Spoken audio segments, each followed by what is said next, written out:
Oi, pessoal. Oi, professor Alessandro. Então, eu sou a Alessandra e agora nós podemos dar continuidade ao estudo sobre os subelementos da proporcionalidade. O Cássio, então, já abordou acerca do subelemento da adequação, foi tratado sobre o subelemento da necessidade e agora, por fim, eu vou tratar sobre o subelemento da proporcionalidade em sentido estrito. Esse subelemento, então, nós temos que ele está intimamente relacionado com a ideia principal que nós temos de proporcionalidade. Ele se relaciona com essa ideia primária, principal que nós temos de proporcionalidade. Robert Alexy, ele nos esclarece que quanto mais forte for a intervenção em um dado direito fundamental, maior tem que se revelar também o fundamento que justifica essa intervenção. Esse é o que nós chamamos de lei da ponderação. E ainda nós podemos aduzir que a gravidade da intervenção, bem como a importância das razões que a justifiquem, devem manter uma proporção adequada entre si. E ainda também podemos afirmar, por que não, que os meios escolhidos e os fins colimados devem apresentar uma relação razoável entre si, devem apresentar, então, essa razoabilidade entre si. Então, uma vez formado o juízo acerca da adequação e da necessidade, o intérprete ele vai precisar verificar se o meio que ele utilizou, se ele é ou não é proporcional ao fim que se destina, ao fim que se pretende atingir, de modo que ele vai pesar as desvantagens desses meios em relação às vantagens do fim. Então, é o que nós chamamos propriamente de uma relação de custo-benefício, seria no caso. Por que nós tratamos assim como uma relação de custo-benefício? Porque o intérprete ele vai ter que se fazer a seguinte pergunta: vale a pena valer-me dessas medidas para que eu atinja a esse objetivo? Compensa eu usar essas medidas para que eu atinja aquele fim? Por isso é o que nós temos como uma relação de custo-benefício. Ele vai ter que sopesar essas desvantagens dos meios em relação às vantagens do fim. Seria nesse sentido, portanto. E aí é que nós vamos ter, então, um confronto propriamente entre interesse no bem-estar da comunidade e as garantias individuais. E aí o intérprete ele vai ter que evitar que um desses fatores seja beneficiado exageradamente, e enquanto que o outro fique prejudicado de um jeito que seja desproporcional. Isso não pode existir. Não pode haver, então, esse beneficiamento demasiado de um critério em detrimento do outro. Não pode haver, portanto, quando a gente trata da proporcionalidade, especificamente da proporcionalidade em sentido estrito. Portanto, podemos dizer que a importância da intervenção no direito fundamental, ela deve estar justificada pela importância da realização do fim perseguido. Então, nós temos que aquele objetivo, ele é tão importante, mas tão importante, que precisa que haja uma intervenção nesse direito fundamental para que o problema seja resolvido. Seria nesse sentido. O fim perseguido deve ser essencial, deve ser muito importante, que aí sim vai justificar essa intervenção no direito fundamental. Agora, para que nós possamos entender essa aplicação da proporcionalidade em sentido estrito, no caso concreto, Robert Alexy, ele, na teoria dos direitos fundamentais, ele nos apresenta 3 estágios para nós estudarmos. O primeiro estágio, portanto, é aquele na qual nós devemos definir qual é o grau da não satisfação ou da afetação de um dos princípios. Já o segundo é aquele na qual devemos definir a importância da satisfação do princípio em sentido contrário, enquanto que o terceiro estágio e o último é aquele no qual nós devemos definir a importância, definir se essa importância da satisfação desse último princípio justifica a afetação do princípio oposto. Então, são, assim, algumas teorias que alguns autores nos proporcionam de modo que possamos assimilar propriamente essa aplicação do subelemento da proporcionalidade em sentido estrito. Por exemplo, ainda, Carlos Bernal Pulido, ele nos traz outras regras ainda. Seria a seguinte: O primeiro passo é determinar as magnitudes que devem ser ponderadas, ou seja, devemos verificar a importância da intervenção e a importância da realização do fim que se pretende atingir. Já o segundo passo consiste em comparar essas ditas magnitudes, de modo que possamos determinar se a importância da realização do fim perseguido é maior que a importância da intervenção ao direito afetado. E por último, que é o terceiro passo, devemos construir uma relação de precedência condicionada entre o direito e o fim buscado, com base na comparação levada a cabo no segundo estágio, no segundo passo que foi mencionado antes. Por essas ideias, por essas propostas, nós temos que todas elas partem do mesmo raciocínio e objetivam o mesmo fim, que é chegar a uma decisão em que se verifique se a medida é ou não é proporcional em sentido estrito, e isso a partir de um juízo valorativo de pesos e contrapesos.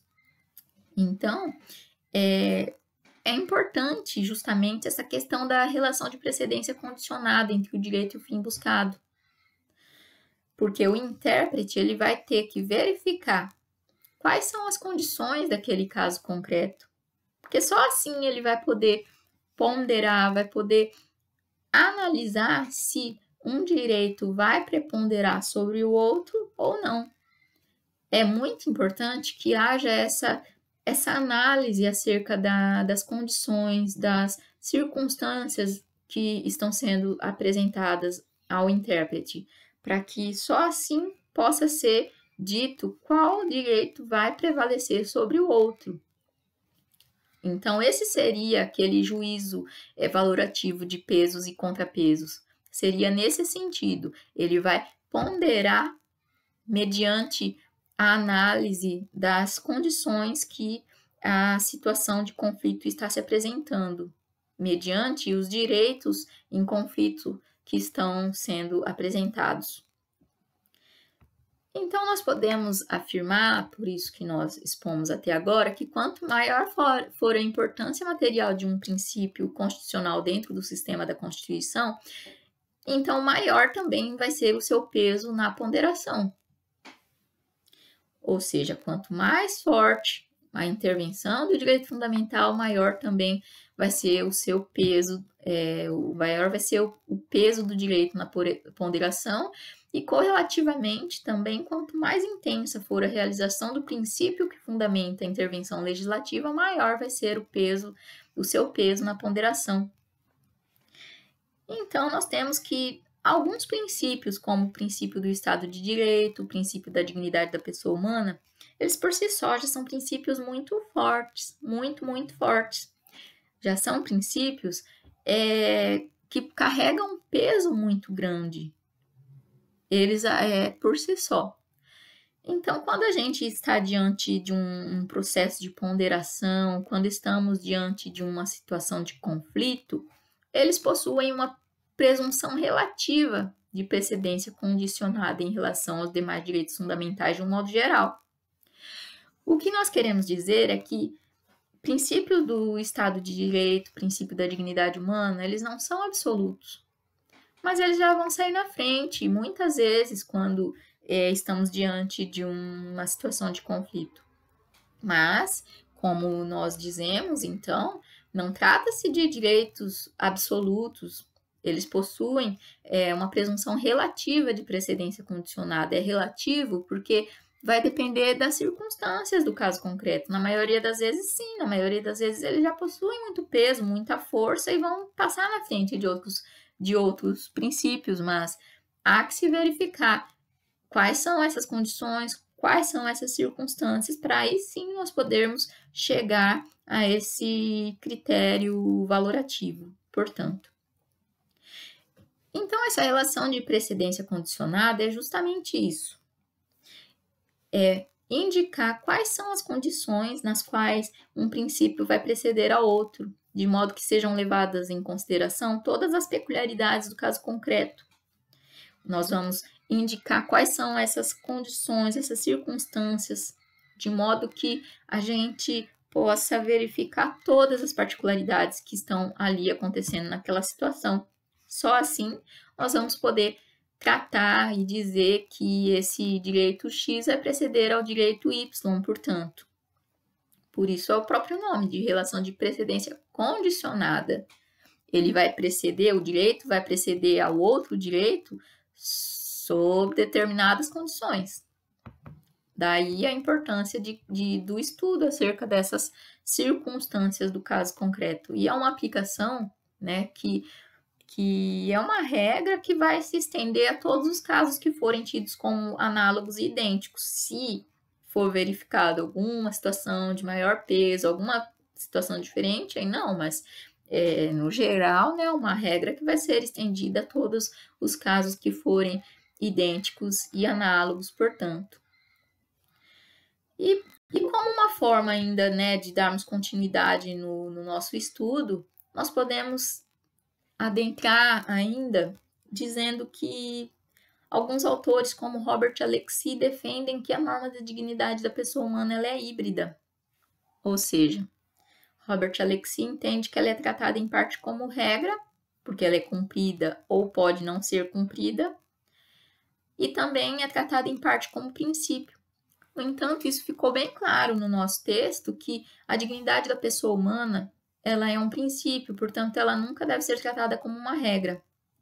Então, a dignidade da pessoa humana ela é uma norma, nós devemos acreditar, nós devemos defender que ela é uma norma, que se ela for violada, se ela for maculada, aí sim a reação vai vir através de regras agora, infraconstitucionais, que o conteúdo vai ser fazer valer essa norma constitucional superior que vai determinar a otimização da dignidade humana. Portanto, a dignidade da pessoa humana é um princípio, nunca é regra. Regras vão ser aquelas regras infraconstitucionais que vão dar execução, vão fazer valer essa norma constitucional superior, que é o princípio da dignidade da pessoa humana. Então, agora que nós fizemos essas considerações, qual seria, então, o principal objetivo da proporcionalidade em sentido estrito? Qual seria o objetivo fundamental desse último subelemento da proporcionalidade, portanto? Nesse sentido, podemos entender que o princípio da proporcionalidade em sentido estrito, ele visa determinar que se estabeleça uma correspondência entre o fim a ser alcançado por uma disposição normativa e o meio empregado, que seja juridicamente a melhor possível. Ou seja, que acima de tudo isso, que não se fira o conteúdo essencial de direito fundamental, que não haja o desrespeito à dignidade da pessoa humana, porque isso é intolerável no nosso ordenamento jurídico. Então, seria esse o objetivo principal da proporcionalidade em sentido estrito. Verificar, determinar esse contraponto, estabelecer essa correspondência entre o fim e o objetivo, entre o fim e o meio que vai ser empregado para que se atinja esse objetivo, de modo que não haja um ferimento ao direito fundamental e que se respeite a dignidade humana, seria nesse sentido, então.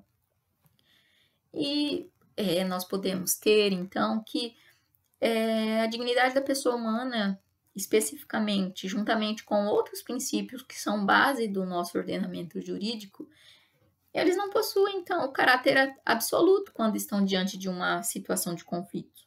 Foi o que eu mencionei antes. Então, porque, embora eles não sejam absolutos, quando estamos diante de um juízo de ponderação, quando tratamos de uma situação de conflito de direitos, eles já vão sair na frente, porque eles possuem uma carga muito grande, uma dimensão de peso tão forte, que se tratam da mais pura manifestação da forma política que a nossa Constituição adotou. Então, daí é importante essa relação de precedência condicionada. Verifiquemos as condições que estamos tratando naquele caso concreto, para que em um juízo de valoração, em um juízo de ponderação, nós possamos verificar qual direito vai preponderar sobre o outro. e, ademais, a dignidade da pessoa humana e o princípio do Estado Democrático de Direito, por exemplo, nesse caso, eles já são muito fortes, né? O princípio do Estado de Direito. E eles já saem na frente de outros, né? Quando estão diante de uma situação de conflito, portanto, mas não são absolutos. E agora ainda nós podemos continuar no sentido de que esse juízo da proporcionalidade em sentido estrito, ele vem encerrar essa aplicação da proporcionalidade em sentido amplo, porque ele é o último subelemento que nós devemos estudar quando nós estamos tratando sobre a proporcionalidade. Nós devemos ir por ordem, primeiramente o subelemento da adequação, depois da necessidade, por fim, né, para fechar o ciclo, então, o subelemento da proporcionalidade em sentido estrito. E agora que nós temos a base para a distinção da aplicação da proporcionalidade em sentido estrito e aquela ponderação ad hoc, que às vezes é exigida, né, no exame da necessidade, nós vimos que quando estamos estudando a necessidade, o exame ponderativo ele é restrito, se restringe aos meios que são tidos como capazes de solucionar, de promover, de contribuir para a realização de um determinado fim. Ele vai se distanciar, porém, nos graus de eficácia e restrição ao direito afetado. Enquanto que na proporcionalidade em sentido estrito, nós podemos até mesmo cogitar, inclusive, um juízo essencialmente político. Por que político? Porque quando estamos tratando da proporcionalidade em sentido estrito, nós temos que o seu juízo é mais abrangente, porque nós voltamos propriamente à ideia de razoabilidade e até mesmo de justiça. Então, quando estamos diante do subelemento da proporcionalidade em sentido estrito, nós vamos verificar se aquela medida é justa de ser aplicada naquele caso concreto. Nós vamos verificar se essa medida é razoável de ser aplicada naquele caso concreto. Então, seria nesse sentido o juízo essencialmente político do estudo da proporcionalidade em sentido estrito. E para continuar ainda, nós podemos, portanto, mencionar aqui mais alguns exemplos acerca da aplicação da proporcionalidade, especificamente agora, né, da proporcionalidade em sentido estrito, para que fixe bem essa questão de aplicação do princípio e fique bem claro esse estudo. Um exemplo clássico, então, acerca da proporcionalidade em sentido estrito, diz aquele de um indivíduo que foi processado por um dos crimes de menor potencial ofensivo, ou seja, um crime de bagatela. Ele cometeu esse crime e a única prova do delito que ele cometeu seria feito mediante a extração de um líquido da sua coluna. Nesse caso, ficou julgado que a medida restritiva à integridade física e corporal não seria proporcional à gravidade da infração que foi atribuída a esse cidadão. Ou seja, portanto, esse indivíduo ele cometeu um crime pequeno e teria que passar por uma extração de um líquido da sua coluna para que fosse comprovado aquele delito que ele cometeu. Isso não seria justo, não seria razoável e, portanto, não atenderia ao critério da proporcionalidade em sentido estrito, não atenderia ao subelemento da proporcionalidade em sentido estrito. Imagine, a pessoa cometeu um crime pequeno e ainda, né, vai ter que sofrer uma dor, vai ter que passar por um exame que vai lhe causar uma dor, um prejuízo da sua integridade física. Por essa razão, não seria uma situação que atenderia ao princípio, ao subelemento da proporcionalidade em sentido estrito.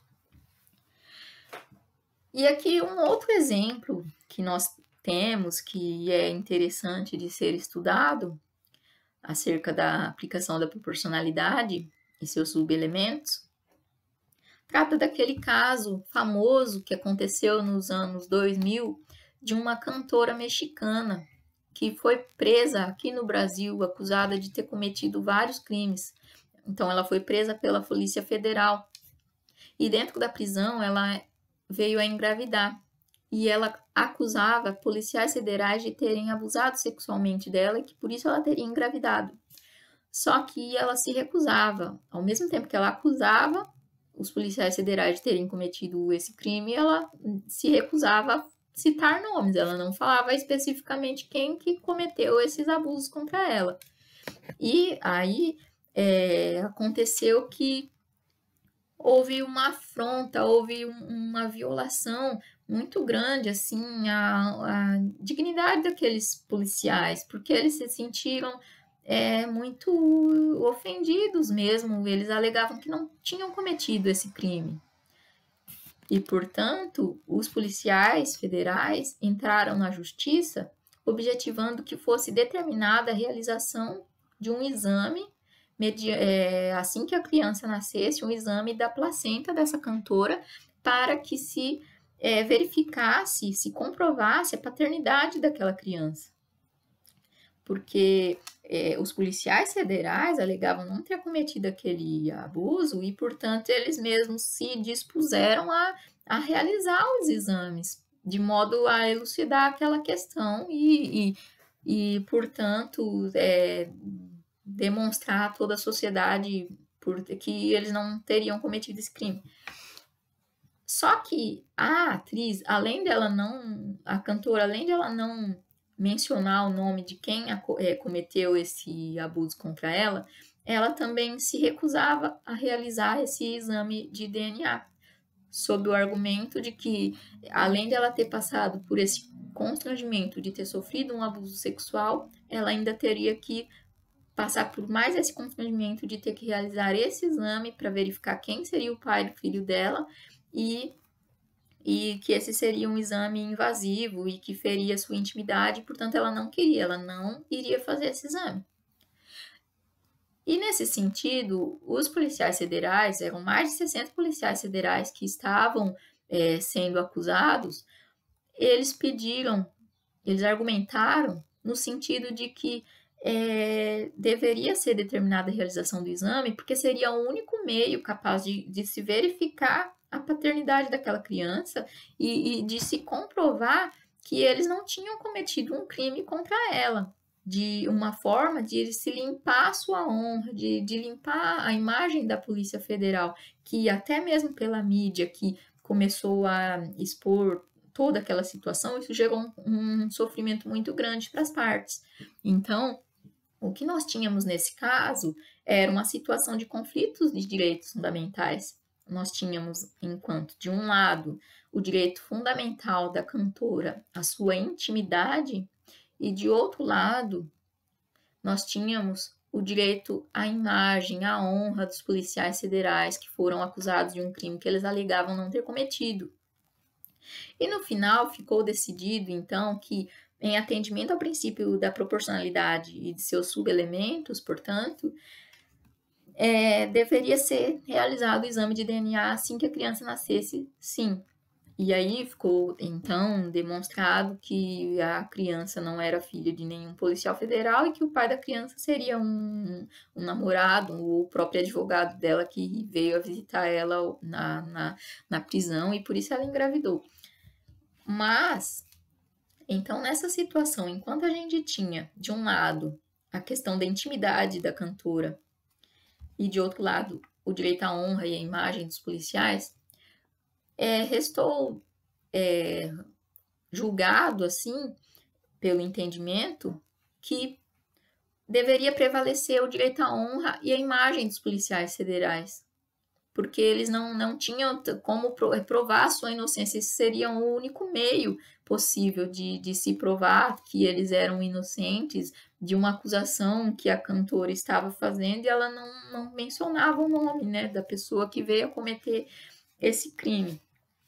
E ainda seria nesse sentido, então, seria uma medida adequada, né, sem querer aqui entrar no mérito de se discutir se foi uma decisão correta ou não, ficou julgado assim. a medida foi adequada? Foi adequada porque a realização do exame atingiria o fim a que se destinava, que seria verificar a paternidade daquela criança. Foi uma medida necessária? Atendeu ao subelemento da necessidade?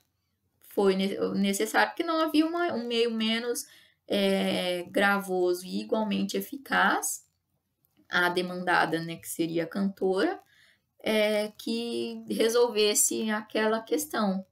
Não teria outra forma de saber quem era o pai daquela criança se não fosse a realização desse exame, assim que a criança nascesse.